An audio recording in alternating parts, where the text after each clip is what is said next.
So good afternoon, everyone, and welcome to this distinguished seminar. So my name is Xavier Leroy. I'm a professor here at Collège de France. And it's a rare pleasure, an immense honor to welcome Dr. Robert Tarjan, distinguished professor at Princeton University and chief scientist at Intertrust Technologies.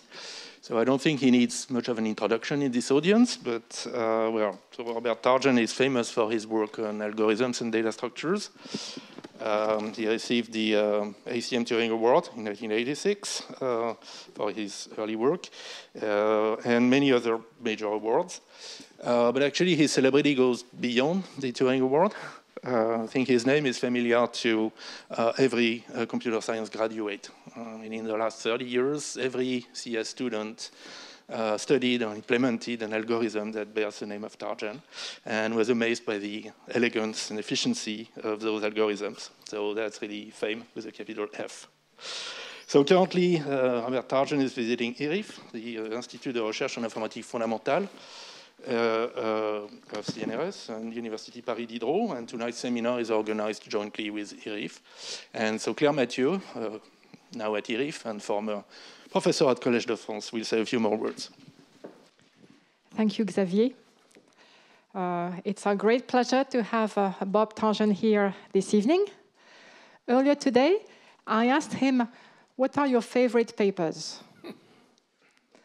And he gave me a few examples. So I printed the first page of several of these examples. One of them. So his first answer was, I like depth-first search. Now, computer scientists here, come on. This is so elementary. And linear time algorithms. Okay. Okay, he told me he also likes union find. Now, this is trickier because you're not talking about linear time there. You're talking about the inverse Ackermann function. So suddenly you're changing territory. Almost linear, but not quite. And then he said he also likes his randomized linear time algorithm for minimum spanning trees. Linear time again. Now, if you look at all these various results that he mentioned, they have one thing in common, which is that the algorithm is very simple. And then the proofs are elegant. They can be very clever, but they have in common this beauty, the elegance of simplicity. So I hope that this evening, as we hear and learn about concurrent connected components, once again, we'll get to see something elegant. Thank you. Thank you, Claire. Well, it's a real treat to be here, and I want to talk about some recent work that I've been doing with one of my grad students at Princeton, Suivez-nous. But let me start with some basic observations. I've been in this field since it started, more or less. And computer science is still young. So over the last 60 years or so, we've developed many beautiful and theoretically efficient algorithms. But they don't necessarily get used so much in practice for various reasons. For one thing, theoreticians often have tried to develop efficient algorithms at the expense of simplicity. And programmers, practitioners need to get something up and running fast, so sometimes they can simplify or oversimplify or invent their own possibly simpler methods that don't necessarily perform as they might expect.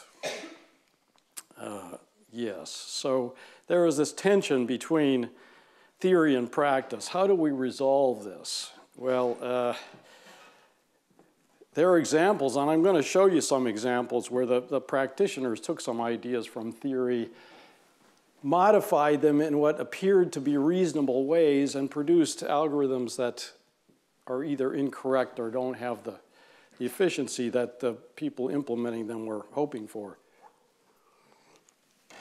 How can we help the situation? How can we as theoreticians help?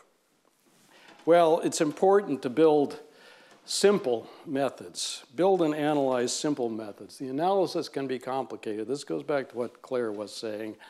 something I've believed for my entire life, but even more now. Try to design the simplest possible methods. The analysis can be complicated. The reason the algorithm works or is efficient can be deep. The practitioner doesn't have to know about that, but they do have to be able to program the algorithm. They have to be able to implement it. And practitioners, I think it's very valuable to develop a relationship with a theoretician. Present your problems early while you still have a chance to get feedback. And if you can develop a long-term relationship with somebody who understands some of the theory, this can pay off not only immediately, but in problems you encounter going forward over time, and developing two-way feedback, getting common language, and so on is extremely important. So what I try to do, and another thing I should say, given that computer science is a young field, what we theoreticians have done is pluck the low-hanging fruit, of course, but the design space is huge. And as computers get faster and computer memories get bigger, the design space only becomes broader and richer. And plucking the low-hanging fruit, you may miss the beautiful fruit that's a little higher up. I think it's very important to systematically explore the design space, even on simple problems.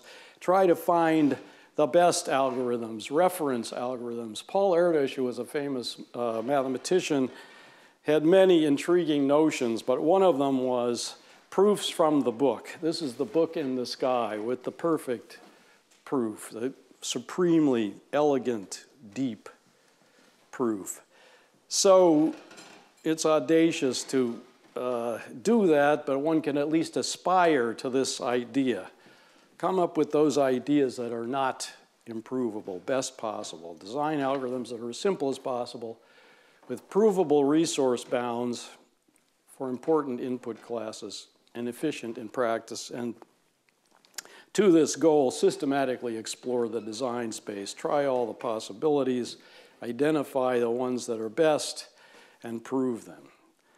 This quote is attributed to Einstein: make everything as simple as possible, but not simpler. Oversimplification can get one into serious trouble. Now, to illustrate some of these points, I'm going to talk about one of the most basic graph problems, the connected components problem. So here, I'll have some slides of graphs in a minute, but what I mean by a graph is a collection of vertices joined by edges. Two vertices are in the same component if there's a path between them. This notion of being connected by a path is an equivalence relation, so it partitions the vertices into what are called the connected components, and this is what we want to find. We want to identify the connected components in a given graph, and that's the problem. So here is a graph. It has vertices numbered from 0 up to 8. How many connected components? 4 is connected to 5 by this path. 6 is connected to 5. 1 component. 2 components. 3 components. Okay. So you too can find connected components. How about, well, here's another one. How many connected components? 3. 1, 2, 3. How about this graph? I think there are also 3 in here, but it's not so easy to see anyway. Humans do these calculations differently than computers do, obviously. So if we're going to solve this problem, we need a way to represent the components, and here is a very simple way. Let's just label, let's assume the vertices are numbers 1 through n, and I'll use m to denote the number of edges. To identify the components, we'll label all the vertices in each component with a unique vertex in the component. Then we can test whether 2 vertices are in the same component by comparing their labels. Equality corresponds to being in the same component. Inequality, not in the same component. A particular satisfactory labeling is the minimum labeling. which if the vertices are numbers, we label every vertex in the component with the minimum vertex in the component. This is just one possibility, but it's canonical, and we can design algorithms to compute the minimum labeling if we want to. So in this simple graph with 7 vertices, it's only one component, everything is hooked together, and 1 is the minimum, so this is the labeling. Everybody gets number 1. But we could equally well use any other vertex, just as long as any 2 vertices in the same component have the same label, and 2 vertices in different components have different labels. Now, there are 2 classic sequential algorithms, that is, one step at a time algorithms to solve the problem. The first is to use graph search, depth first search, which Claire mentioned, or actually any kind of search will do here, breadth first search, depth first search, take your choice. Start at a vertex, follow edges to other vertices, keep going until you can't go any farther. That identifies all the vertices in one component. Start with another vertex, do a search from that vertex, that gives you another component. Keep going until you've used up all the vertices. There is another nice sequential algorithm that turns the problem into a data structure problem. We use a disjoint set or union find data structure. This is a data structure in which we want to maintain a collection of sets, disjoint sets, initially consisting of singleton sets with 2 operations. We'll also assume that every set has a uniquely determined canonical element. The 2 operations are a query operation called find, which returns the canonical element of the set containing element X, and unite, which is the update operation, which given any 2 elements, if they are in different sets, puts the 2 sets together into a single set, destroying the 2 old sets in the process. If the 2 elements are already in the same set, this operation does nothing. And the algorithm gets to choose a new canonical element for the new set from among the elements in the combined set. So it's straightforward to use disjoint set union to solve the connected components problem. We just, for each edge in the graph, we unite the sets containing the endpoints. We initialize every vertex to be in a singleton set, and it's self-labeled. Then we do a unite for every edge in the graph. And then if we do a find on each vertex, we can then define the label to be the result of the find, because this does all the updates, and after we've done all the updates, the vertex sets correspond exactly to the vertex sets of the connected components, and there's some canonical element for each one that was picked by the algorithm, and we can determine that by doing a find and then just using that as the label of the vertex. We don't, in fact, have to execute this second loop because we can use the find operation to test for equality, to test whether 2 elements, 2 vertices are in the same set, in the same connected component or not. Now, depth first search or breadth first search or any other kind of search, as long as it's simple enough, will run in linear time, in edges plus vertices. The disjoint set union problem, there is a very nice data structure called the compressed tree data structure. And if you use 2 heuristics, path compression and linking by rank, you get a bound which is almost linear. And here is this inverse Ackermann function. The cost per operation turns out to be something which grows incredibly slowly as the inverse of Ackermann's function. So for those of you who don't remember or know Ackermann's function, it was constructed by Ackermann back in the 30s as something which is not primitive recursive. It grows faster than any primitive recursive function. That is, faster than any function defined by only a single variable recurrence. And the inverse function grows incredibly slowly for all practical purposes. This is a constant. And here we see this other paper that Claire mentioned. So theoretically, this solution is slightly worse than this solution by this tiny overhead. But in fact, this solution has many appealing properties. First of all, you don't need to construct a representation of the graph. All you need is the edge set. You just iterate over the edge set, and you're basically done. Furthermore, you don't need the entire graph ahead of time. You can do individual and batch edge insertions. So this solution is more general in that you can update the graph on the fly as long as the updates are only insertions and not deletions of edges. Making the solution fully dynamic, allowing edge deletions, is another interesting problem, but goes beyond what I want to talk about here. So, two nice solutions. These are very simple algorithms, even though the analysis of this one is quite complicated. Are we done? Well, given the advent of the internet and the World Wide Web and friendship graphs and things like that, all of a sudden people want to compute, in practice, connected components of really big graphs. I got a few examples that are not that big, but maybe illustrate the point. This one has to do with, so PLM stands for Product Life Cycle Management. So this is a network that corresponds to certain products, and the edges correspond to stages in the life cycle of the products, and things get quite complicated, and this is only a piece of it. This is some kind of protein interaction network. I'm not sure what this one is, but it's a mess. Here's some piece of a social network, like the Facebook friendship network, if you will. And people seem to actually want to compute connected components on these things, and big is really big. 10 to the 9th vertices, 10 to the 12th edges or more.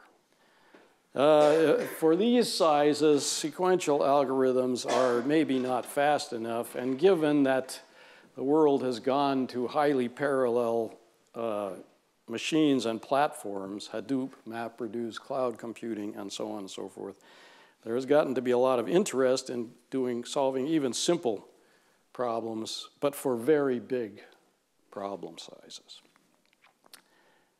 So that's the question. Can we use parallelism to speed up the computation? Can we get sublinear time by throwing lots of processors at the problem? From a theoretical point of view, there are a couple of different computation models. That the distinguishing factor is mainly whether you're dealing with a huge common memory, the parallel random access machine model, or a distributed memory where memory is chopped up into pieces and messages are getting passed back and forth. In any case, there are lots of processors trying to solve the problem in parallel. Most of the work on concurrent algorithms in the early days was in some version of the parallel random access machine model. This model is more realistic if one is interested in Hadoop, MapReduce, cloud computing, and so on. The very simple algorithms I will talk about can be implemented in either model, and I'll start out with the PRAM version of things. So here's a very simple concurrent algorithm called label propagation. We initialize the label of each vertex, which I'm now going to denote by v.p for parent, for a reason I'll talk about in a minute. And then this is a parallel loop which runs over the arcs. I'm going to replace, for simplicity in expressing the algorithms, I replaced every edge. The edges are undirected pairs here. I'm going to replace each edge by an arc from V to W and an arc from W to V, so two oppositely directed arcs. This is not essential, it's just to make this representation easy. So this for every edge VW, this is doing something for the VW direction and the WV direction, so I didn't have to write this line twice, basically. We compare the labels of the two ends, and we assign the smaller one as a candidate for the new label of the bigger one. If this one is smaller, we're going to use it as the new label here. But all of these steps run synchronously in parallel. So all of these writes happen at the same time, all of these updates. And the rule is that the smallest value wins. So if there are several edges saying, update the label of the other end with a given value, whatever the smallest possible value is the one that wins. This is called, this is a very strong version of a PRAM, this way of resolving write conflicts. I'll come back to this point later. In any case, this algorithm is kind of a parallel version of breadth first search, and I'll quickly go through how it works on this example, which is numbered so that, now this algorithm is computing the minimum labeling because of this way of resolving the writes. There's a 2 over here and a 1 over here, and these vertices are going to end up with label 1, and some of these vertices are going to end up with label 2, but eventually all of these have to end up labeled 1, because 1 is the answer. So there's a slow process because there's a long path here before this vertex ends up labeled number 1. And here are the successive labels. And that's some number of iterations, but it's roughly the diameter. This algorithm runs in number of parallel rounds proportional to the diameter, and if the diameter is large or even not so small, this algorithm is very expensive because you're doing something on every single edge in parallel. And this algorithm was actually used, although the sequential algorithms run much faster than this simple label propagation algorithm. If we're going to use lots of processors, we don't want to spend time linear in the diameter. We want something much closer to constant or logarithmic or something like that. That's the goal here. So to this point, why are we thinking of the labels as parents? Because every vertex has a label. That means there's an implied arc from a vertex to its parent, to its label. This defines a directed graph, which is univalent. That is, every vertex only has a single outbound edge. If there are no cycles except for self-loops, that is, a vertex is labeled with itself, then this directed graph consists of a set of rooted trees. A vertex is a root if and only if it's its own parent. And if it's not its own parent, then its parent is its parent. And if we're doing this minimum labeling process, we can guarantee this fact that cycles are there are no cycles except for self-loops. So we're manipulating a collection of trees, which is useful. Now, in fact, what we're trying to do is get a flat tree for each connected component, a flat tree being one in which the parent of every vertex is the root. So the process is we're changing labels somehow. Every set of labels defines a collection of trees. If we have a good algorithm, each of the trees is going to be a subset of the vertices in a connected component, and eventually the trees get connected together and squashed down until we get one flat tree per component. And the trouble with this algorithm is there's no squashing going on. So we have to iterate over potentially long paths before the information gets propagated. What about directly squashing the trees? So order of diameter is the bound for the label propagation algorithm. Not good. It doesn't work so well in practice. How do we do better? Here's the first idea, which is shortcutting. This is also known as pointer jumping. This was invented in, well, it was stated in around the late 70s, early 80s for this problem and related problem. Basically, we replace every node's parent, every vertice's parent by its grandparent. Here's the assignment. For every vertex in parallel, replace the parent by the grandparent. So if a vertex has a grandparent, its parent is getting closer to the root. This one iteration, one parallel iteration of this loop roughly halves the depths of all the vertices. It squashes all the trees by a factor of 2. So there's some hope that it might give a logarithmic number of rounds if we combine this with some kind of label propagation process. So if we put the two ideas together in the most obvious way, we get this algorithm, which I'll call algorithm C for connect. All the algorithms I'll present fit on 2/3 of a slide. So we got simple algorithms here. I'll talk about the history in a minute, but let's get some algorithms. So this is a parallel loop. This is the outer loop. You keep repeating until no parent changes, at which point all the trees are flat and there's one tree per component. This is the label propagation step, which I think is identical to the one in the naive algorithm, and this is the shortcutting step. So we do label propagation, then we do shortcutting, repeat. Turns out this is no good because there are examples on which the trees stay flat throughout the process and it degenerates to essentially ordinary label propagation, so this is not enough. But it's not so obvious until you start thinking about counterexamples. So we need another idea or some modification here. So here's another idea, which is to modify the graph as we go along. Basically, we've got a collection of trees, and the roots are the active parts of the trees. We're really trying to connect together the roots, and then we can use the shortcutting process to flatten everything out. So this edge alteration is going to push the edges down toward the roots. To be specific, we replace each edge. If we look at the parents of the two ends, if they're the same, we just delete the edge. It's no longer relevant. If the ends are different, we replace the edge by an edge between the two parents. That's the step.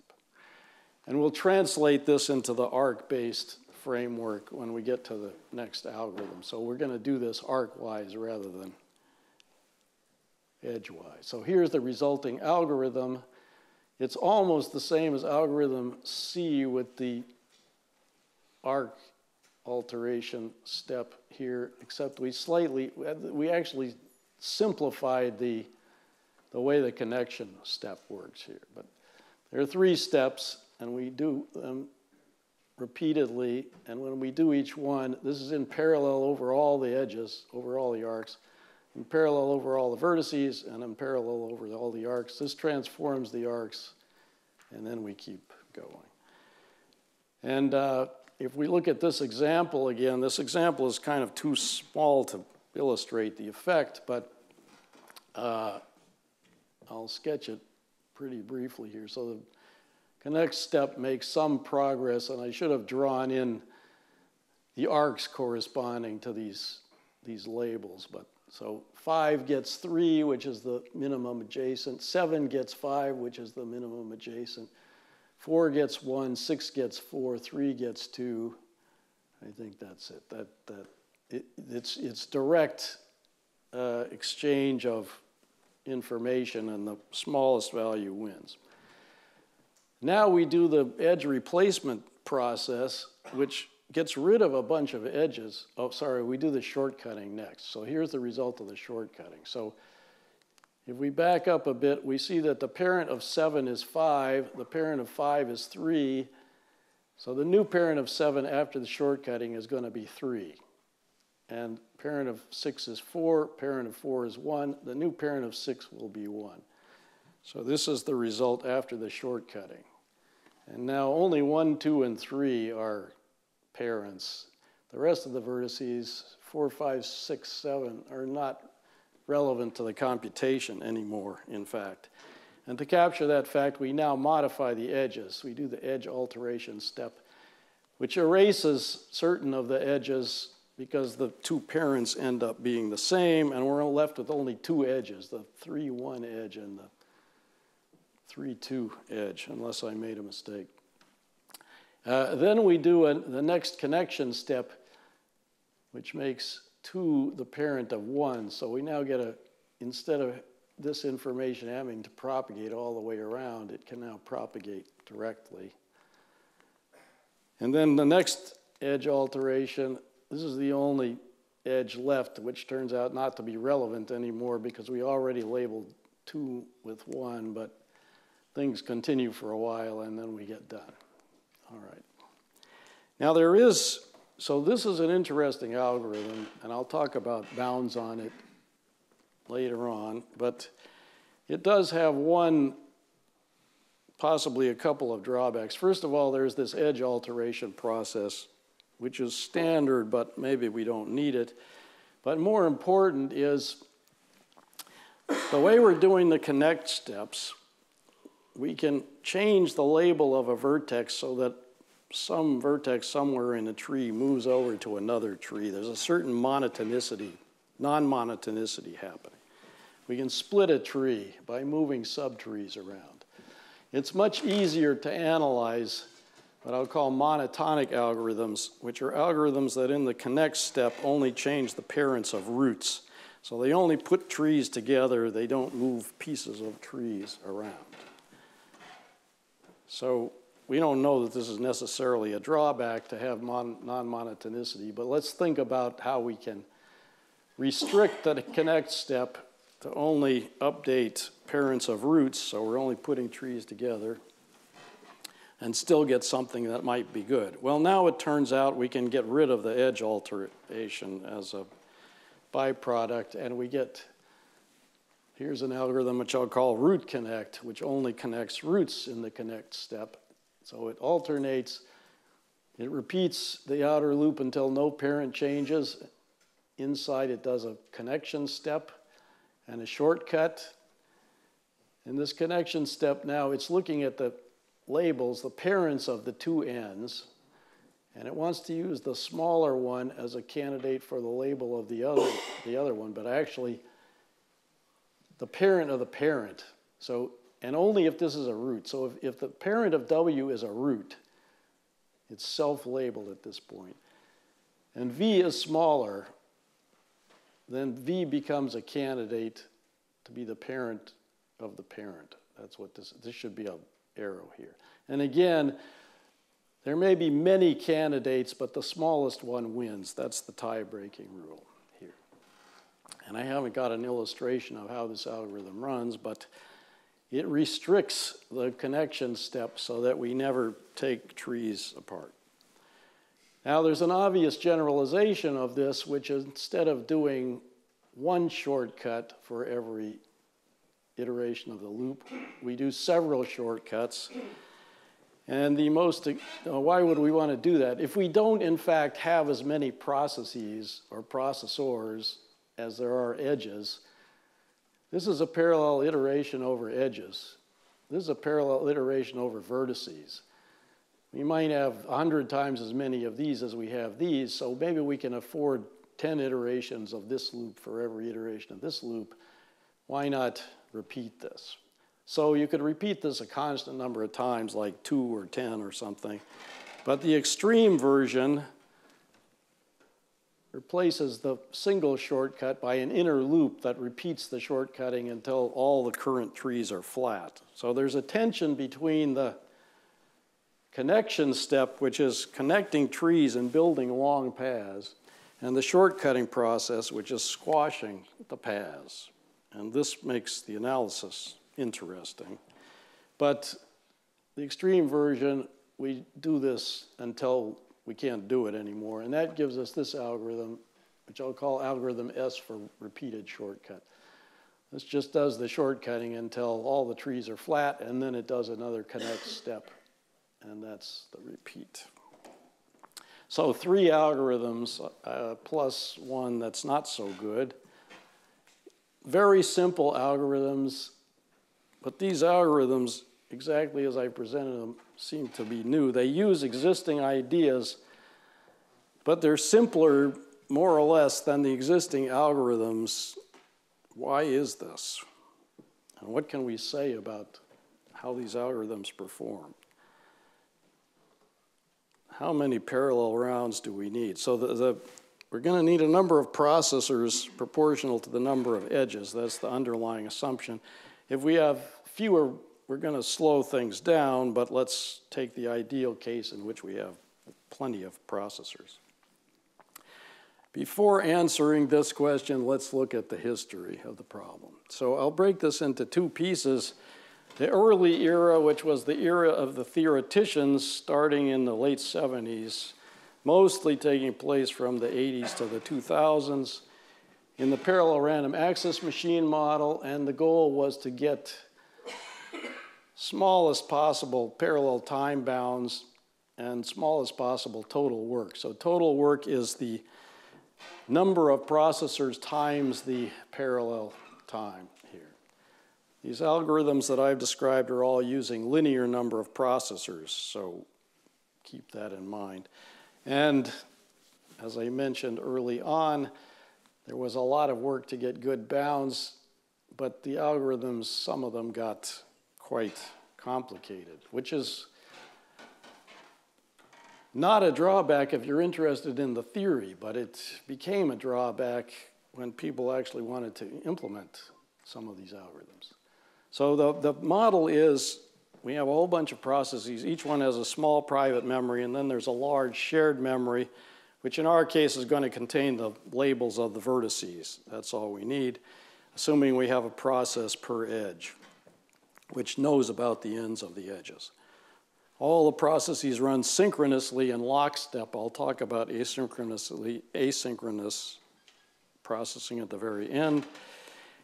So the issue is what happens with reads and writes to common memory? How do you resolve multiple reads and multiple writes to common memory? There are several variants that handle these conflicts in different ways. The EREW is exclusive read, exclusive write. In this model, no two processors are allowed to access the same common memory location at the same time, either for reading or for writing. That's the weakest model. If you can get good bounds in this model, they apply to the rest of the models as well. Perhaps unrealistically strong, that is, in the new distributed world, concurrent reads and concurrent writes you can in fact implement. See, the next two models allow concurrent reading. Here we restrict the writing so that it's exclusive. That is, no two processes can try to write to the same location at the same time. The most powerful model here in terms of getting efficient algorithms, you can do concurrent reads and concurrent writes. Concurrent reads, everybody is reading the same value because they're reading at the same time. Concurrent writes, we need a way to resolve the write conflicts if two different processes are writing two different things to the same place. So this model subdivides depending upon how we resolve the write conflicts. The common model requires that all concurrent writes have to write the same value, otherwise the algorithm crashes.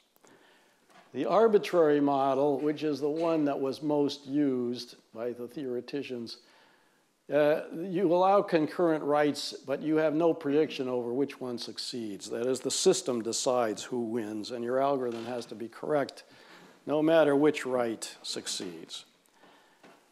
Then there are various tie-breaking rules. Priority gives priority to the processes are numbered with, and the highest priority process gets to do the write. The model that I'm working with is the combining model, where values concurrently written or combined using some symmetric function. So we're using the minimum function here. The minimum value wins. This is combining with the minimum function. Another version of this is the sum, where if multiple values are written, the sum is computed and installed in the location. This is maybe less realistic. This one is somewhat borderline in the PRAM world, but it's certainly implementable in the distributed model and people use even stronger models than this in the distributed world. So these were the models used in the early days, but not this one. And let me just mention a few interesting results here. There's a beautiful algorithm by Shloach and Vishkin published in 1982. Runs in the arbitrary CRCW PRAM model, logarithmically many steps and linear processes. So the total work is linear times log n. It maintains trees. It does root connections, so it's monotone. It's very reminiscent of algorithm R, except it's more complicated. It does not do minimum labeling. It does 2 shortcuts rather than 1 per round, although they say that they only do this because it makes the analysis easier.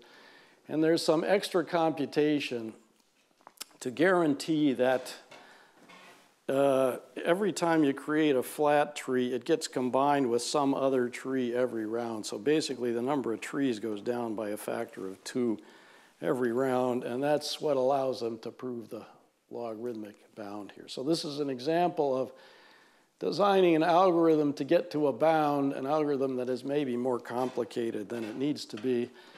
They have a nice, even with the complication to get the bound, it's still not entirely straightforward to get the bound. And they give an interesting example which shows that if they simplify their algorithm, the logarithmic bound goes away. It's essentially, this is some constant times d. This is the diameter, remember. So in a situation where you have a diameter linear in the number of vertices, this becomes omega of n, proportional to n, not so good. Now this is in the arbitrary CRCW PRAM. Exactly the same example shows that algorithm is R is bad in their computer model. So here we're using a more powerful computer model, and the question is, do we actually get some benefit in terms of simplicity out of this?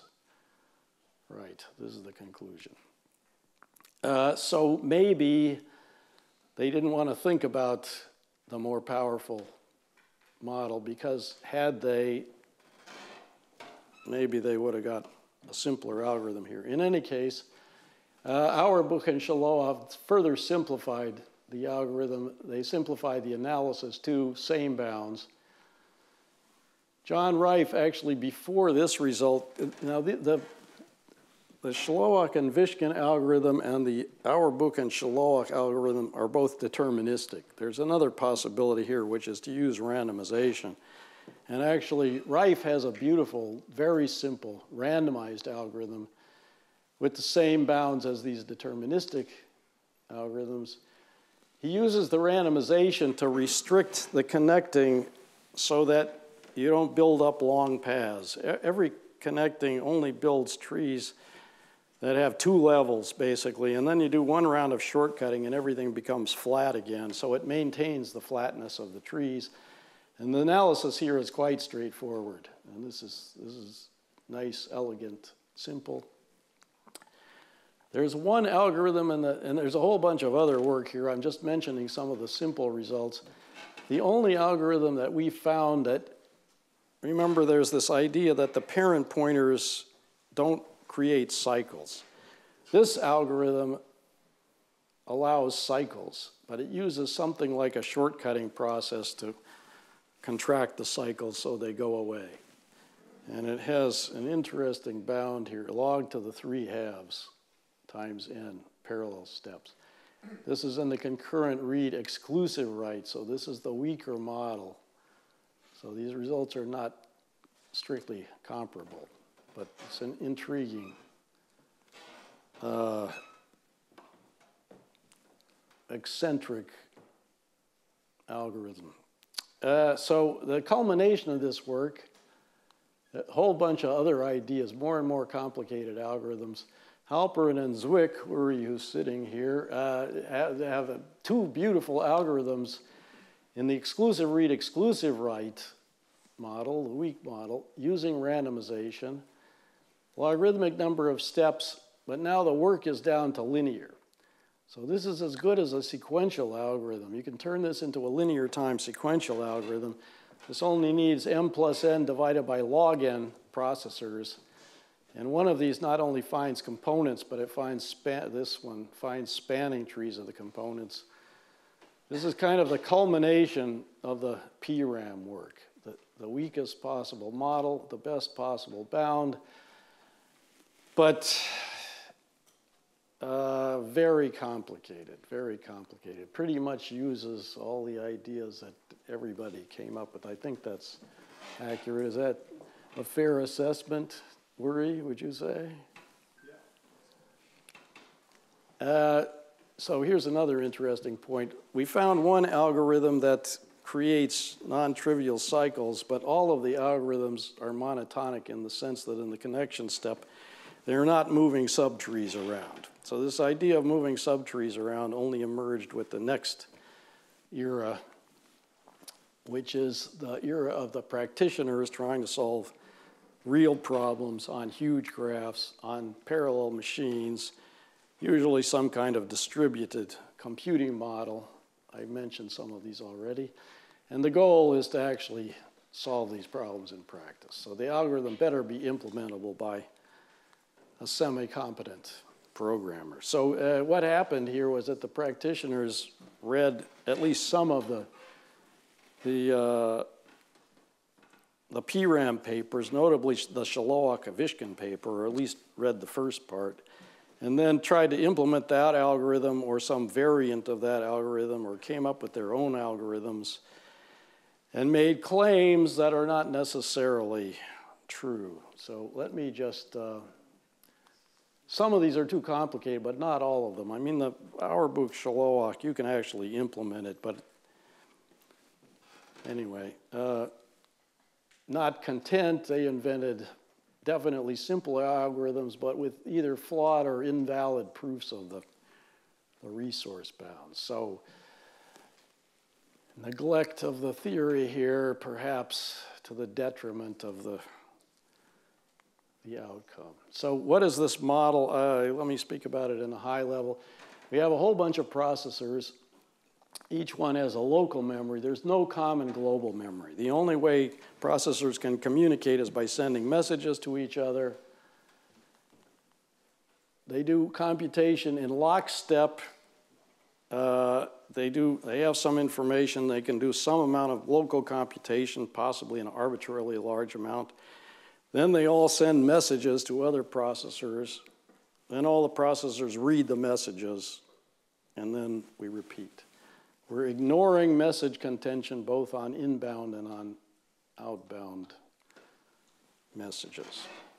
So we're assuming that any process can read all the messages it gets at the same time, and a process can send messages to everybody else at the same time, but they have to know about the other people they're sending messages to. They have to kind of get started. So to restrict this model to our problem, let's assume there's one process per edge and one process per vertex, and all you know at the start is that the edges know their ends. So beginning, every edge can send a message to its two endpoints. And then the vertices get in the game because they know the edges. But you can't send a message to somebody if you don't basically have their address. So in this model, you need at least log D parallel steps to compute the components. D again is the diameter. And you can prove this fairly easily as both a lower bound and an upper bound. If you do a flooding process, you can end up computing the connected components in log D rounds, but not only did I ignore read and write contention, I also ignored message size here. So this algorithm is not practical because the messages end up being huge, quadratic size or something like this. Our algorithms, A, R, and S, can all be implemented very simply in this model. They use minimal message sizes, and the ones that people actually implemented, most of them use more realistic message sizes. So in fact, This is a goal to shoot for, and I'll come back to this, but for the moment, the goal is just to get log n with a simple algorithm. So we can implement these algorithms either in the old PRAM model, but the strong version, or in the distributed model in a with realistic messages. Now, here are some examples of these sort of flawed practitioner algorithms. In 1994, there was a SPA paper. SPA is a well-known theoretical parallel algorithms conference. Greiner ran some experiments with various algorithms, and he proposed in particular what he called a hybrid algorithm, which is essentially algorithm S with a twist, although he had edge alteration in it as well, but that's not an important part of it. So the algorithm does repeated shortcutting so that all the trees are flat after each round. It only connects roots. It does edge alteration that is pushing the edges toward the roots, but this is irrelevant if the trees are flat. It has no effect, basically. Here's the crux of the biscuit. In order to try to speed things up, he alternated rounds. So in the odd rounds, he would resolve the right conflicts using minimum values, and in the even rounds, he would resolve right conflicts using max values. So min, max, min, max. The idea was that if connecting via a min didn't get you connected, the next round connected by a max would get you connected. He claimed a log squared bound on rounds. One log factor comes from the inner loop, repeating the shortcuts. The other log factor came from the fact that he claimed that the number of trees goes down by a factor of 2 every 2 rounds. Turns out not. Turns out this algorithm, you can construct bad examples, linear in the diameter, linear in n in the worst case. This algorithm, if you throw out this and always resolve based on the min value, you get basically algorithm S, which we can prove actually has this bound. So he didn't talk about this possibility. I don't think he looked at analyzing this version. He just added this rule because it seemed heuristically like a good idea, but you go from a good simple algorithm to a more complicated algorithm with bad cases. And this algorithm seems to be beloved by the GPU community, which is one of those doing parallel algorithm analysis. So it got picked up by a number of implementers. And these claims with false proofs in some cases just kind of carry through, which is unfortunate, shall we say. I guess he made this completely plausible claim and never looked at possible counterexamples. But if you think about constructing counterexamples, it's not too hard to construct one. And it's been sitting there since 1994 in lots of implementations. And what I assert is if you're going to do this, why not go with the simpler version, which has you can actually prove the bound. So here's one that is not quite so bad. Tsutsuklikus is a former student of mine. These folks are at Yahoo, which is now Oath. They got bought by Verizon.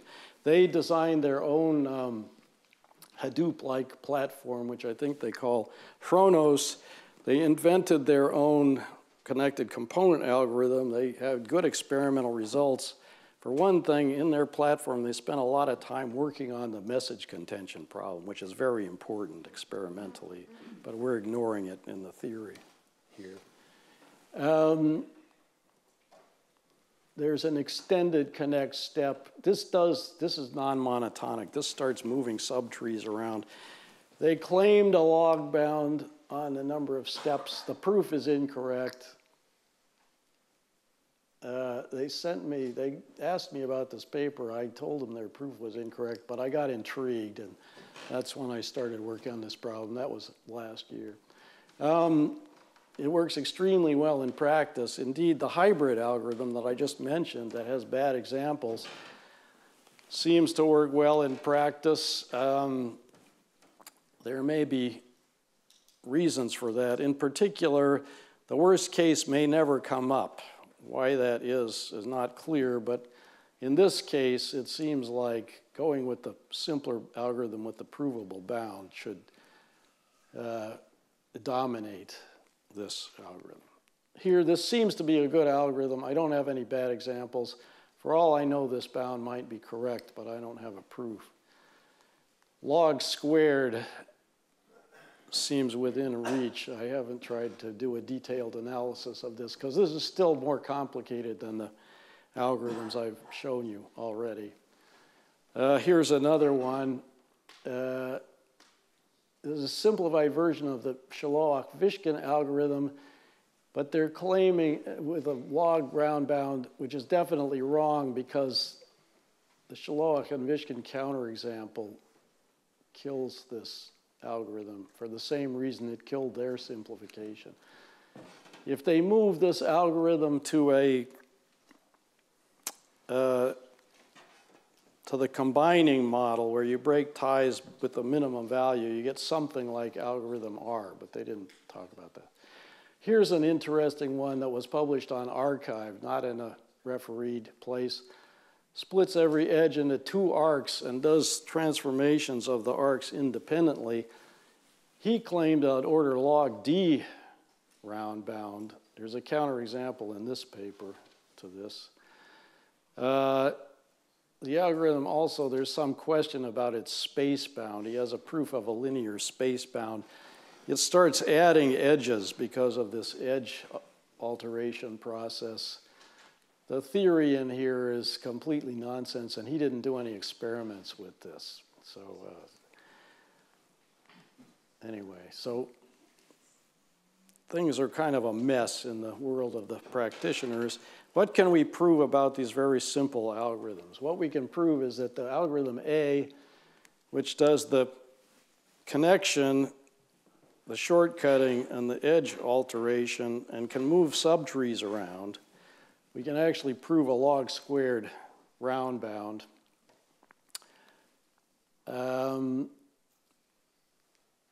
We optimistically conjecture that the real answer is log n, although I don't know how much money I would place on this. And this algorithm R, which is even simpler, we can definitely prove a log n round bound. So this is best possible in this very simple setting that we're looking at. The analysis turns out to be quite complicated and intriguing. This analysis is a little bit complicated. This is even more complicated. It uses the potential function of Auerbach and Shaloak, a variant thereof, and it has to look at multiple rounds at a time. Again, there's this tension between doing lots of connections, which can build up deep trees, and doing shortcutting, which can flatten them out. So you can do repeated shortcutting, which keeps everything flat, but then you're definitely up at log squared. To get this kind of bound, you have to prove something good is happening simultaneously with trees combining and flattening happening concurrently. And the difficulty is you can have flat trees that sit around arbitrarily long, actually, until they get combined with other things. That problem was the one that caused, I think, Shaloak and Vishkin and Auerbach and Shaloak and all these other people to try to make the algorithm more complicated to eliminate that problem. But here we did it by keeping the algorithm simple and complicating the analysis. So I'm rapidly running out of time here. We have to count the right things, and there are different things to count. And here, there's an extra factor of log that we can't seem to get rid of. And I won't go through the details there, but let's get to this question of whether we can even do better. So there's a lower bound of log d, where d is the diameter. So there is some hope that if the graph is not too deep, which realistic huge graphs tend not to be. They might have diameter that's a fractional power of n or possibly polylogarithmic. There's a beautiful result of Andoni et al. In a very powerful distributed model of computation that almost gets to log d. It's log d times a log-log factor. And if the graph is dense enough, the log-log factor goes away. This is randomized. It uses a whole bunch of tools. But it turns out, again, we can implement this algorithm now on, actually, this runs on an arbitrary CRCW PRAM, the weaker combining model. We got a simplification that basically uses hashing in a clever way to implement this on a weaker computing model and simplifies the algorithm at the same time. And I'm wondering how much more is possible here. Now here's the last thing I want to mention, which is all of these results assume lockstep synchrony, which you don't have in practice. So what can you say if you don't have lockstep synchrony? Can you say anything theoretically? I've been doing some work with Siddhartha Jayanti, who was an undergraduate at Princeton, now a grad student at MIT, on the concurrent disjoint set union problem, which we saw could be used for connected components, at least in the sequential setting, in an asynchronous model where it's very difficult to get any kind of efficiency bounds. But we can get some bounds, and I hope we can translate some of these ideas to the connected components problem and get a log bound or a polylog bound for the number of steps per process, even in an asynchronous setting where you don't require everybody to operate in lockstep. So even a very simple problem, there's still plenty of stuff to do. Thank you very much. I'll be happy to try to answer some questions if you have some.